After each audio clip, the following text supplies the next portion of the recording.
Thank you, Mr. Chairman. Mr. Hinton, I just wanted to underscore something that Peter Welch said earlier. I certainly have no interest in demonizing radio broadcasters, local radio. I admire what you do. I like what you do. I listen to it all the time. I'm a fan, and I understand there's enormous financial pressure on your industry, particularly with the explosion of these streaming services, and you're competing with the giants. So I just want to let you know I acknowledge all the concerns that you've raised. I think we've tried to strike a fair balance in this, but I am mindful of the financial pressure you describe, and I don't want to act as if we're not aware of that. And as you say, there have been ways in which your industry and artists have collaborated and come together on things like the No Fakes Act and other legislative initiatives, and I'm grateful for that kind of collaboration. I think it's really important.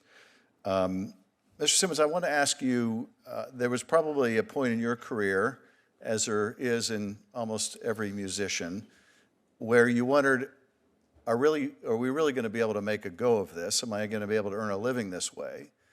At that critical crossroads where probably a lot of artists decide they just can't make a go of it, what would it mean to have that additional revenue from hearing their works performed on the radio?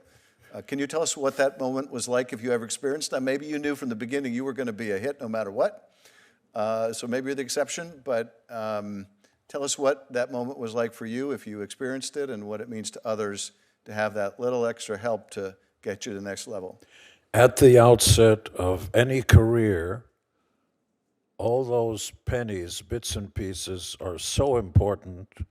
It sometimes is the difference between success and failure.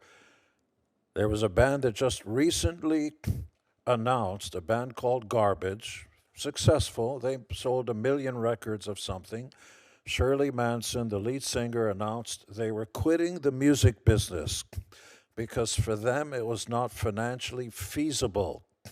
There are different income streams. When you play a concert, if you do well, you do well. There are some bands that do better in concerts, like the Grateful Dead, who didn't sell as many records, and so on. So every one of those pieces of the puzzle gives a band a chance to survive. And at the outset, as I said before, radio is important. Radio is important for both of us. Radio needs artists, and artists need radio. That's fine. I'm going to keep going back to the same old point. One of those two is making a fortune, and the other one, for doing all the hard work, is getting Zippola. I'm going to say it again. For the new artists, often it's times between, often it comes down to death or life. Those few pennies that radio would pay once this bill is passed, because I don't play with if. This will go through.